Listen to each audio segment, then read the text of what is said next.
அன்பார்ந்த எனதருமை யூடியூப் நேயர்களுக்கு வணக்கம். இதுவும் ஒரு முக்கியமான பதிவு தான். புதன்கிழமைக்கு மேலே வீடியோ போட முடியல. என்ன காரணம்னா, திருப்பதிக்கு போயிட்டு நேற்று நைட்டு தான் வந்தேன். அங்கேருந்து போட்டிருக்கலாம், அது போட முடியாத ஒரு சூழ்நிலை ஆகிப்போச்சு. இருந்தாலும் இன்னைக்கு முடக்கு ராசி பற்றிய ஒரு ரகசியத்தை சொல்றேன். முடக்கு ராசி பற்றிய ஒரு ரகசியம். எல்லாருமே முடக்கு ராசி சார்ந்த விஷயத்த நிறைய பேசியிருக்காங்க, நானும் பேசியிருக்கேன். இப்ப பிரச்சனை என்ன சொன்னா, முடக்கு ராசி கண்டுபிடிக்கிறது ஈஸி. சூரியன் நின்ற நட்சத்திரத்தில இருந்து மூல நட்சத்திரத்தை வரைக்கும் எண்ணுங்க. எண்ணி வந்த தொகையை புராட நட்சத்திரத்துல இருந்து எண்ணுங்க.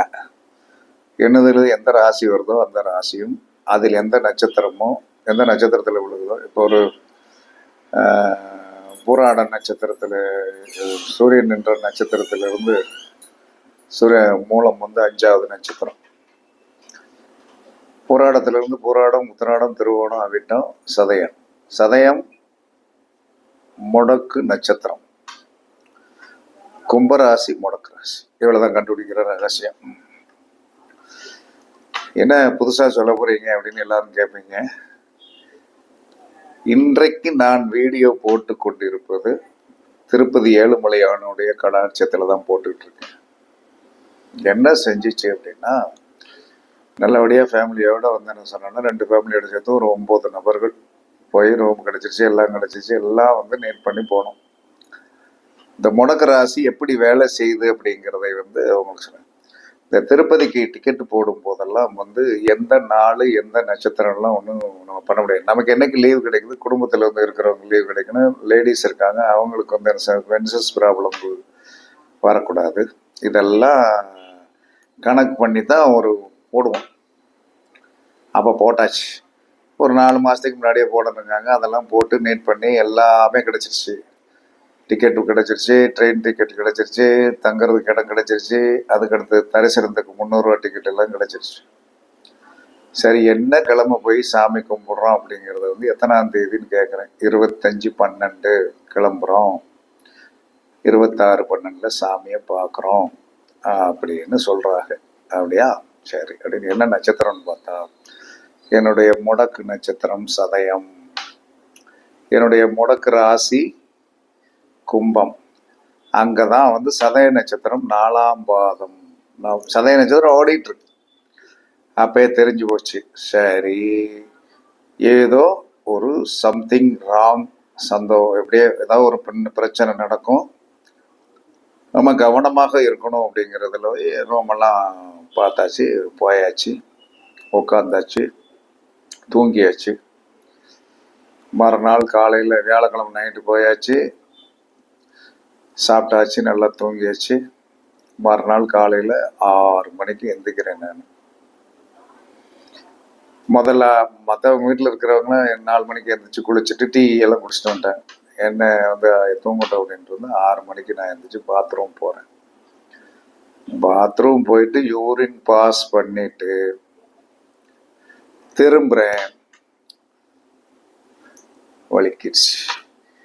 வலிக்கு விட்டு மல்லாக்க விழுந்துட்டேன். என்னுடைய இத்தனை வருட காலத்தில் என்னை அறிய நான் விழுந்தது ஒரு தடவை வண்டியில் விழுந்திருக்கேன். நல்ல ஜோதிடத்திற்கு தெளிவான பிறகு இன்னைக்கு மல்லாக்க விழுகிறது தெரியுது. கால் வலிக்கு மல்லாக்க விழுகிறது தெரியுது. எப்படி இருக்கும் பாருங்க. எந்ததா இருந்தாலும் மனிதன் தைரியவானாக இருந்தாலும் அந்த நேரத்துல எம்மா அப்படின்னு பிள்ளைகளாம் ஓடி வந்துச்சு. எல்லாரும் ஓடி வந்துட்டாங்க. என்ன சொன்னாலும் தூக்குனாங்க. வலது காலில் அடிச்சிருச்சு. வலது காலில் அடிச்சிருச்சு. எந்திக்க முடியல. பிள்ளைகள்லாம் தூக்கி வெளியே கொண்டு பார்த்தாங்க. ஏன் இதை சொல்றேன், என்னுடைய வாழ்க்கையில் நடந்ததை அப்படின்னா, எனக்கு முடக்கு ராசி கும்பம். முடக்கு நட்சத்திரம் சதயம். அப்போ சதயம் ஓடிக்கிட்டு இருக்கு. கும்பராசியில் தான் இப்போ சனி ராகு சேர்ந்துருக்காங்க. சனி பயிற்சி இன்னும் ஆகலை. இப்போ எனக்கு புதன் திசை சூரிய புத்தியில் ராகு அந்தரம் ஓடிக்கொண்டிருக்கிறது. 4ஆம் தேதி வரைக்கும், 4/1/2026 வரைக்கும். எப்படி குறி வச்சு அடிக்காம பார்த்தீங்களா? குறி வச்சு அடிக்காம. அப்போ என்னுடைய வாழ்க்கையில் இன்னும் ஒரு 3 மாத காலகட்டம் சனி பயிற்சி வரைக்கும் நான் கவனமாக இருக்கேன். வீட்டில் அடிக்கடி சொல்லுவேன், கவனமாக இருக்க வேண்டிய காலகட்டத்தில் ஓடிக்கிட்டு இருக்கேன்னு சொல்லுவேன். வீட்டில் என்ன சொல்லுவாங்க எல்லாரும் ஓகே அதெல்லாம் உங்களுக்கு ஒன்றும் செய்யாது, நீங்கள் நிறைய தர்மம் பண்ணுறீங்க, எல்லாம் பண்ணுறீங்க, ஒன்றும் செய்யாதுன்னு சொல்லுவாங்க. ஆனால் இறைவன் அருளால் காலில் லைட்டாக என்ன சொன்னோம்னா சதைப்பிடிப்பு. மண்டையில் அடிக்க வேண்டிய பெண் மண்டையில் அடிக்க வேண்டிய ஆளுக்கு என்ன சதைப்பிடிப்பு. காலில் எப்படி அடிச்சு தெரியும், விழுந்தது தான் தெரியும். அதுக்கு பிறகு இருந்துச்சு என்ன அது எப்படி அடிச்சது, வலது காலில் சதைப்பிடிப்பாகி போச்சு. அப்புறம் அதுக்கு பிறகு பையன் வந்திருக்கிறதுனால எல்லாம் நீட் பண்ணி கரெக்ட் பண்ணி எல்லாம் செஞ்சு நீட் பண்ணி ஒரு மாதிரியாக மொட்டையை போட்டு கோயிலுக்கு நல்லபடியாக போயிட்டு வந்துட்டேன்.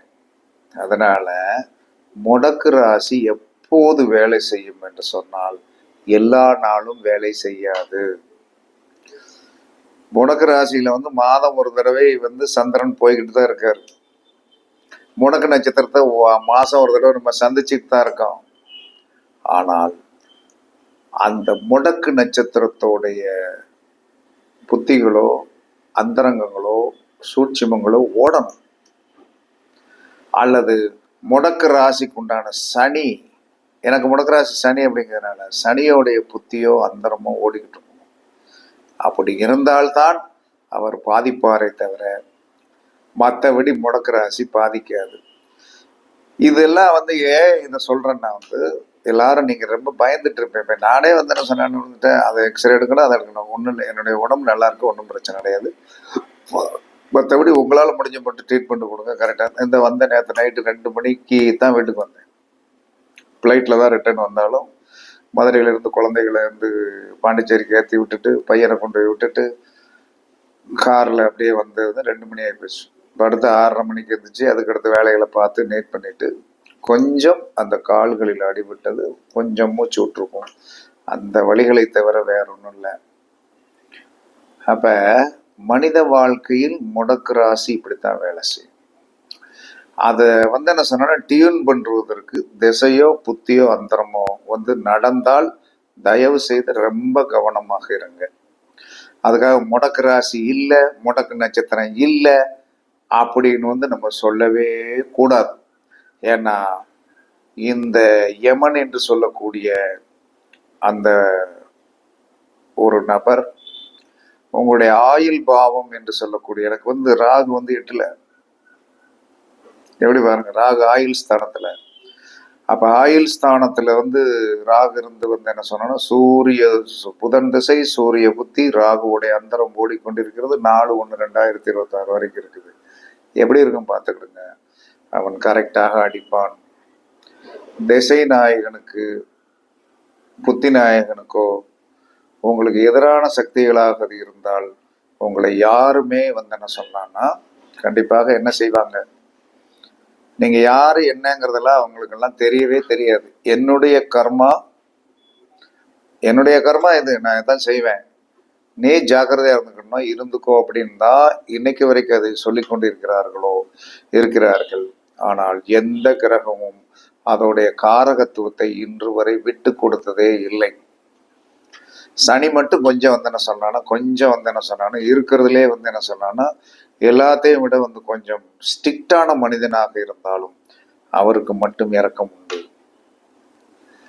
கிழமை வேற துலா லக்னத்துக்கு அட்டமாதிபதி கிழமை 8, லக்னாதிபதி அட்டமாதிபதி என்ன பண்ணும் பார்த்துடுங்க. அந்த மாதிரி நீங்களும் உங்களுடைய முடக்கு ராசி முடக்கு நட்சத்திரத்தை கவனத்தில் வைத்திருங்கள். அதோடைய திசையோ புத்திகளோ அந்தரங்களோ நீங்கள் ஓடும்போது மிக மிக கவனமா இருங்க. சார் இதுக்கு என்ன தீர்வு அப்படின்னா, முடக்கு ராசி முடக்கு நட்சத்திரம், முடக்கு ராசிக்கு உண்டான தானியம், முடக்கு நட்சத்திரத்திற்கு உண்டான பழங்கள் தானம் பண்ணுங்க. அந்த முடக்கு ராசிக்கு உண்டான பழங்களை வந்து முடக்கராசிக்கு உண்டான அந்த நட்சத்திரத்திற்கு உண்டான உணவை அந்த அந்த கிரகத்திற்கு உண்டான உணவை தயவு செய்து சாப்பிடாங்க. ஏன்னா அது வந்து ஆக்டிவேஷன் ஆகும், வளரும். அதை தொட்டாலே வளரும். அதை தானம் பண்ணலாம். இப்போ சனிங்கிறதுனால எள்ளு தானம் பண்ணலாம், நல்லெண்ணெய் தானம் பண்ணலாம். அதற்கடுத்து வந்து என்ன சொல்றான்னா, முடக்கு நட்சத்திரத்திற்கு உண்டான பழங்களை தானம் பண்ணலாம், அதை சாப்பிடக்கூடாது. ரெண்டாவது, எப்பயுமே அது எந்த காலத்தில் இந்த செயல்பாடு நடத்தும் என்று சொன்னால், துலாலக்கணத்திற்கு 5 குடையவன். 5 குடையவனா புத்திரஸ்தான். புத்திரர்கள்லாம் கூட 3 பேர் ஒரு கூட இருக்காங்க, மருமையன் கூட இருக்காரு, பேத்தி கூட இருக்குது, கூட 2 பேர் நம்மளுடைய கிளையண்ட் 2 பேர் வந்திருக்காங்க. இத்தனை பேர் இருக்கும்போது வந்து தூக்கி மல்லாக்க வந்து என்ன சொன்னான்னா, ஏன் அப்படிங்கிறத இதை இன்னொரு விளக்கம் சொல்லிடு. முடக்கு நட்சத்திரம் ராகுவாக இருந்தால் சந்திரன் தான் நம்மளை வீழ்த்துகின்ற ஆளா இருப்பார். சந்திரன்னா என்னது? தண்ணீர். அந்த தண்ணீர் என்ன சொன்னான்னா, பாத்ரூம்ல என்ன இருக்கும்? வழுக்கிறதுக்கு தேவையான இந்த சில்லு சில்லா வந்து குமிழ் குமிழா நின்றுட்டு இருக்கோம். அது என்ன செய்யும்? சதய நட்சத்திரத்துக்கு 8வது நட்சத்திரத்தை பாருங்க, ரோகிணி. ரோகிணி என்று சொன்னால் சந்திரன். சந்திரன் என்று சொன்னால் என்ன சொன்னால் தண்ணீர், ஜலம். கரெக்டாக காலை வலிக்கி விட்டுருச்சா, அதை செய்யும். அதனால எல்லா மனிதருமே நீங்கள் கிரகத்தை வாரம் கண்டிப்பாக ஒரு நாளும் நவகிரகத்தை தயவு செய்து சுத்தி கும்பிடுங்க. ஏன்னா அது வந்து உங்களுக்கு பாதுகாப்பு கொடுக்கும். இப்போ நான் நவகிரக சக்கரம்லாம் போட்டு வச்சிருக்கேன், எனக்கு வந்து எல்லாம் தெரிஞ்சிருந்தாலும் அவன் என்ன சொன்னான, யானைக்கும் அடி சறுக்கும், யானைக்கும் அடி சறுக்கும். நான் எல்லா மனிதர்கள் மாதிரி உங்களை மாதிரி நானும் மனிதன் தான். நான் விழுகும்போது என்ன சொல்றேன்னா, ஐயோ அப்படின்னு சொல்லிட்டு எங்க அம்மா அப்படின்னு தான். அப்ப எல்லாம் வீட்டுல வரும் துடிச்சு போயிட்டாங்க. காரணம், ஒரு தலை போய் விட்டால் என்ன நடக்கும்? இன்னும் அடுத்த ஸ்டேஜுக்கு உண்டானால் இன்சார்ஜுக்கு வரல. இன்னும் ஒரு 2030 தான் வரும் ஆண் வாரிசு வந்து அவர் இன்சார்ஜ் வருவாங்க. அது வரைக்கும் வந்து என்ன சொன்னாலும் நம்மளை வந்து காப்பாற்றி கொள்ள வேண்டும். அதனால எந்த சூழ்நிலையிலும் முடக்கு ராசி முடக்கு நட்சத்திரத்தை தயவு செய்து என்ன சொன்னான்னா வந்து என்ன செய்துவிடும் என்று தயவு செய்து நினைத்து விடாதீர்கள். உங்களுடைய ஆயுள் பங்கத்தை வந்து அது கொடுக்கும். ஆயுள் பங்கத்தை கண்டிப்பாக கொடுக்கும். அதுல எந்தவித மாற்று கருத்துமே கிடையாது. அதனால கோவிலுக்கு கையிலுக்கெல்லாம் போகணும்னு நான் சொல்ல மாட்டேன். என்னை பொறுத்தவரை என்ன சொல்லலாம்னா, இன்னைக்கு இருக்கின்ற ஒரு நிலையில வந்து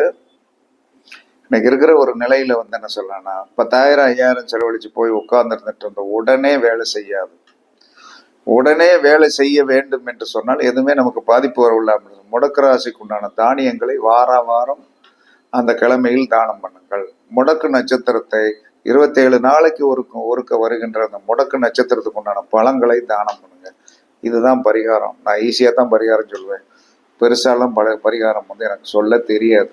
தெரியும், அந்த கோயிலுக்கு போயிட்டு வா, இந்த கோயிலுக்கு போயிட்டு வா, அதில் போயிட்டு வா, இதில் போயிட்டு வா, அங்கே போய் தங்கு, அதுதான் அப்படின்னு சொல்வதற்கு எனக்கு மனநிலை வராது. ஏன்னா எல்லாரும் வந்து என்ன சொன்னா, பெரிதாக வந்து என்ன சொன்னா, ஒரு 9ஆம் பாவம் என்று சொல்லக்கூடிய ஆன்மீகத்தை பிடித்து போகும்போது நீங்க போயிட்டு வந்து 4 நாளைக்கு தொழில் ஓடாது. ஏன்னா 9ஆம் பாவத்தை பிடிக்கீங்க. ஆன்மீகம் என்பது 9ஆம் பாவம். அப்ப 10ஆம் பாவத்துக்கு 12ஆம் பாவத்தை பிடிக்கும் போது தொழில் 2 நாளுக்கு கட் ஆகும். அங்க போய் செலவழிச்சிட்டு வந்தாச்சு, இங்க வந்து தொழில் ஓடலை, என்னத்தையா அப்படிங்கிற குழப்பத்தை உருவாக்கக்கூடிய சூழ்நிலை வந்துடும். அதனால இதுவே சிறந்த பரிகாரம். அதனால் முடக்கு ராசியும் முடக்கு நட்சத்திரமும் இப்படித்தான் வேலை செய்யும். ஆனால் அந்த திசையோ புத்தியோ வந்து என்ன சொன்னோம்னா, நட்சத்திரத்திற்கு உண்டான அந்த காரத்துவமான அமைப்புகளோ ராசிக்குண்டான காரத்துவமான அமைப்புகளோ சேர்ந்து வரும்போதும், முடக்கு ராசிக்குண்டான அந்த ராசிநாதனும் அந்த முடக்கு நட்சத்திரத்துக்கு உண்டானதும் சேர்ந்து இருக்கும் போது வாங்க. இப்ப சனியோடு ராகு எப்படி இருக்கும்? சரியான ஒரு கண்டம் வாழ்க்கையில் வந்து என்ன சொன்னா, நான் தப்பித்து நல்லபடியா வந்து என்ன சொன்னேன்னா, தரிசனம் நல்ல தரிசனமா இருந்தது. நல்லபடியா கூட்டம் ஜாஸ்தியான சரியான கூட்டம். எங்கிருந்து தான் வரும், எள்ளு போட இடம் இல்லை அப்படிங்கிற மாதிரி ஏழுமலையானை பார்ப்பதற்கு அவ்வளவு கூட்டங்கள், வயதானவர்கள், எதுவுமே நல்ல கூட்டம். அப்படி ஒரு அந்த இடத்தில் வந்து கொங்கணவ முனிவர், கொங்கணவ சித்தர் வந்து அங்கே பிரதிஷ்டை பண்ணி மக்களை ஈர்க்கக்கூடிய அப்படி ஒரு சக்தி, அருமையான சக்தி இருக்குது. ஏன்னா அங்கே 2 நாள் நீங்கள் தங்கி இருக்கிறதுனால டிப்ரெஷன் மைண்ட் எல்லாம் வந்து உங்களுக்கு ஈஸியாக போகும். அதனால் சில பேர் கேட்பீங்க, முடக்கு நட்சத்திரம் எப்படி கண்டுபிடிப்பது, முடக்கு ராசி என்பது எப்படி கண்டுபிடிப்பது என்று. சூரியன் என்ற நட்சத்திரம் முதல் மூல நட்சத்திரம் வரைக்கும் எண்ணி ஒரு தொகை வரும், ஒரு நம்பர் வரும். அதை எடுத்துக்கிட்டு பூராட நட்சத்திரத்திலிருந்து அடுத்த நட்சத்திரத்திலிருந்து அந்த நீங்கள் எண்ணி வச்ச நம்பரை வந்து வரிசையாக எண்ணிட்டு போனீங்கன்னா எந்த நட்சத்திரத்தில் கடைசியில் முடிகிறதோ அது முடக்கு நட்சத்திரமாகும். எந்த ராசி என்பது உங்களுக்கு தெரிஞ்சிடும். இவ்வளவுதான். கண்டிப்பாக நல்லபடியாக என்ன சொல்லணும், முடக்கு இப்படித்தான் வேலை செய்யும். உயர் பங்கத்தையும் கொடுக்கக்கூடிய சக்தி உடையது. மறக்க முடியாத ஒரு நிகழ்வை செஞ்சு விட்டு போயிடும். ஏன்னா இதெல்லாம் செஞ்சிருச்சு, இனிமேல் செய்யாது, அவ்வளோதான். ஏன்னா இது ஏன் வீடியோவை போடுறேன்னா எல்லாரும் புரிஞ்சுக்கணும்.